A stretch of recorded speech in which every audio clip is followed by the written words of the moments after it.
1975 সালে 7ই নভেম্বর আমার বাবাকে হত্যা করার পরে ঈদ কিন্তু আমাদের জীবন থেকে আনন্দটাই চলে গেছে। বাবা ছাড়া ঈদ করাটা যে আনন্দ, মানে 74-এর মনে হয় আমার শেষ আমি বাবার সাথে ঈদ করেছি, ওইটা স্মৃতিটা মনে পড়ে। এরপরে ঈদ আমাদের শুরু হতো বাবার কবরস্থান, বনানী কবরস্থানে যাওয়া। এখন পর্যন্ত এই একই নিয়মে চলছে যে প্রথমে বাবার কবরস্থানে যাই। আমি বেড়ে উঠেছি পুরনো ঢাকা বকশীবাজারে। হ্যাঁ, তো ওইখানকার যে প্রথমেই যে প্রকুল ভাই বললেন যে ছাদে চলে যাওয়া, আমরা সব ছাদে চলে যেতাম চাঁদ দেখার জন্য। জি, আর উল্টা দিকেই থাকতো আপনার বদরুন্নেসা কলেজের হোস্টেল ছিল, অনেকে যারা যেতেন না তখন থাকতেন। মাইক দিয়ে রিক্সাতে করে রমজানের রোজা শেষে, তারপরে আপনার ওই জায়গাটা তো ফেমাস ছিল আলালো দুলাল, এই গানগুলো দারুণ আপনি কথা মনে করিয়ে দিলেন। আপনি আরেকবার আমাদেরকে মনে করিয়ে দিলেন, আমরা কি একটা লাইন শুনবো আলালো দুলাল গানটি? না, এটা কিন্তু এখন খুব শুনতে পাচ্ছি। আমি হাসান ভাইকে অনুরোধ করব, উনি শোনাবেন আমাদের। হাসান ভাই তো আমাদের একটা গান শোনাবেন, নিশ্চয়ই বঞ্চিত করবেন না আজকে অন্তত দর্শকদের আমাদেরকে। কিন্তু আপনার কাছ থেকে যদি কিছু একটা শুনি। আর তখন কিন্তু ওই যে ছাদে উঠে দেখার একটা হিরোইজম কাজ করতো, যে কে সবার আগে চারটা দেখেছে।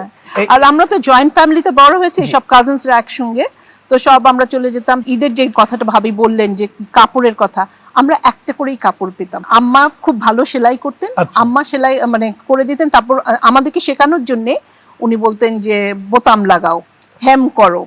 তো এই করে কিন্তু আমরা সেলাইটাও শিখে গেছিলাম। মানে নিজেদের মধ্যে একটা দারুণ জিনিস, সব কাজিনরা আমরা একসঙ্গে বসে সবাই বোতাম লাগাচ্ছি, হেম করছি। কাঠটা ভালো হচ্ছে, আবার কাঠটা মানে বেশি ভালো হচ্ছে না।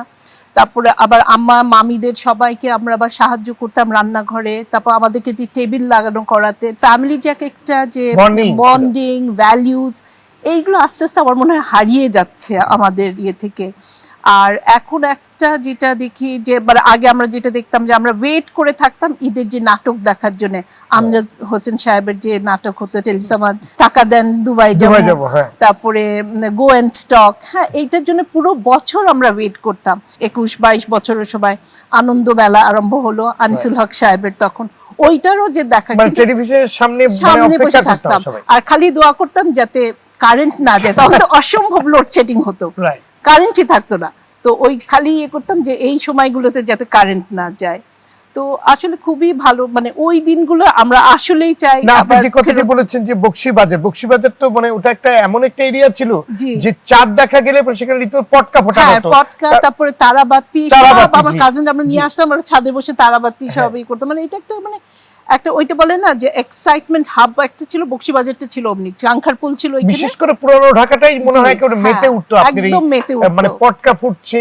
আর এখন তো সবাই পার্লারে গিয়ে মেহেন্দি লাগাতো, আগে তো আমরা মেহেন্দি লাগাতাম গোল করে, আম্মারা বসে। মেহেন্দি লাগানোর যদি আপনি একটা স্মৃতি বলেন, যে কারণ আমরা দেখেছি যে আপনার মেহেন্দি লাগিয়ে সেটা শুকানোর জন্য ঝুলে পড়ছে, ঘুমাচ্ছে না, একেবারে মাঝরাত পর্যন্ত সেটা হাতে দিয়ে বসে আছে। সেরকম কোন স্মৃতি আপনার আছে না? তারপরে যে মেহেন্দি হাতে দিয়ে শুয়ে থাকতাম, হয়তো বিছানা চাদরে লেগে যেত পরের দিন, মানে ওই রংটাই মানে থাকতো অনেকক্ষণ।